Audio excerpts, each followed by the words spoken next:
법조 비리를 다루는 스릴러 드라마에서나 나올 법한 그런 일이 현실에서 벌어졌습니다. 물론 아직은 이제 수사고 그다음에 영장 청구 단계이기는 하지만요.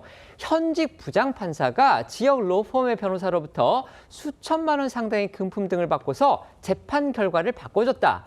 이른바 재판 거래 의혹이 불거져서 공수처가 두 사람에 대한 구속영장을 청구했습니다. 2021년 공수처 출범 이후에 현직 판사에 대한 영장 청구는 이번이 처음인데요. 자세한 내용 소개해드리겠습니다. 네, 이 공수처에 따르면 수도권 한 지방법원 소속 이 김모 부장판사는요. 고교 동문인 정모 변호사가 수임한 사건을 맡아서 항소심에서 실형을 줄여주는 대가로 이 아들 돌반지와 명품 향수 등 금품을 제공받은 혐의를 받고 있습니다. 또 아내의 이 바이올린 교습소 용도로 정 변호사가 소유한 건물을 1년간 무상으로 사용한 혐의도 함께 받고 있는 것으로 전해졌습니다.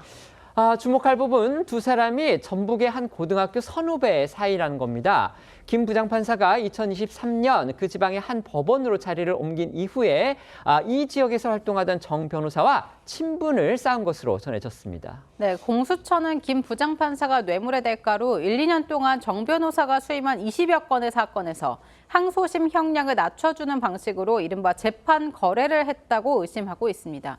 관련해 공수처는 재판 과정에서 변론기일과 선고기일을 전후해서 두 사람이 수시로 연락한 기록도 확보한 것으로 전해지고 있는데요. 법조계 일각에서는 김 부장판사가 받는 범죄 혐의가 단순 의혹 수준인지 아니면 구체적으로 입증됐는지 등에 따라 구속영장 발부 여부가 결정될 것으로 내다봤습니다. 김 부장판사와 정 변호사 측은요. 대가 관계가 없는 단순한 선물이었을 뿐이다. 이런 취지로 혐의를 부인하고 있다고 합니다. 양측의 입장도 소개해드리겠습니다. 네, 김 부장판사 측은 이 정 변호사로부터 받은 금품이 친분 관계에서 오간 단순 선물일 뿐 대가성은 없었다는 입장입니다.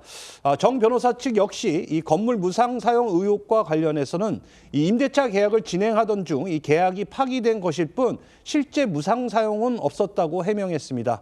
이처럼 양측 모두 이 재판 결과와 또 금품 사이에 대가 관계는 없다는 점을 강조하면서 혐의를 전면 부인하고 있는데요.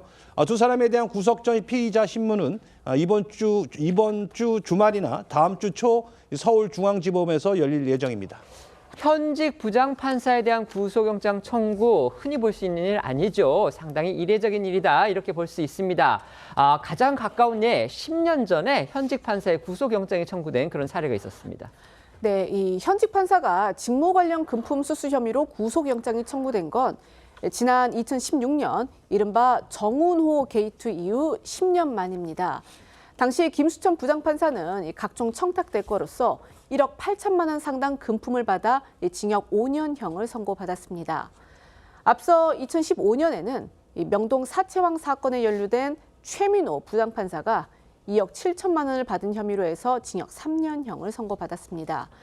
이번 사건 역시 이 사법 신뢰를 흔드는 중대 사안으로 확대될 가능성이 제기가 되고 있습니다. 현직 부장판사가 고교 동문인 그 지역 로펌 변호사로부터 금품 그리고 건물 무상 이용 제공 이런 거를 받았다. 그러고 나서 재판 결과를 바꿔줬다. 이른바 이제 재판 거래 의혹이 지금 공수처가 밝혀내서 구속영장을 청구를 했습니다. 물론 이제 아직 구속영장 청구 단계이기 때문에 이분들이 유죄다 아니다 이렇게 저희가 판가름할 수는 없지만 어쨌든 간에 이런 의혹이 제기됐다는 것 자체만으로도 사법부의 어떤 신뢰에는 흠집이 가지 않을까 이런 우려가 나오고 있는데요. 이번 사건 어떻게 보십니까?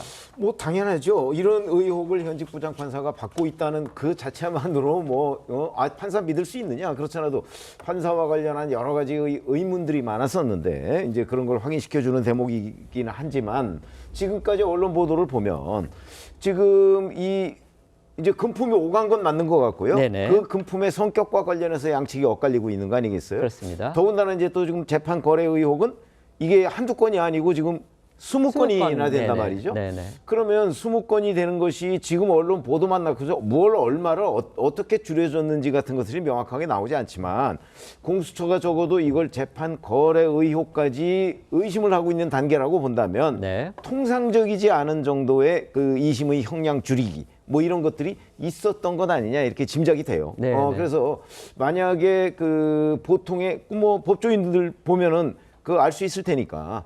그래서 이게 한두 건이 아니고 20건이기 때문에 그 정도면 아마 충분히 범죄 혐의가 입증되지 않을까 하는 생각이 드는데 네. 뭐 양측의 그 주장을 가지고 한번 구속영장 심사 결과를 봐야 되겠죠. 알겠습니다.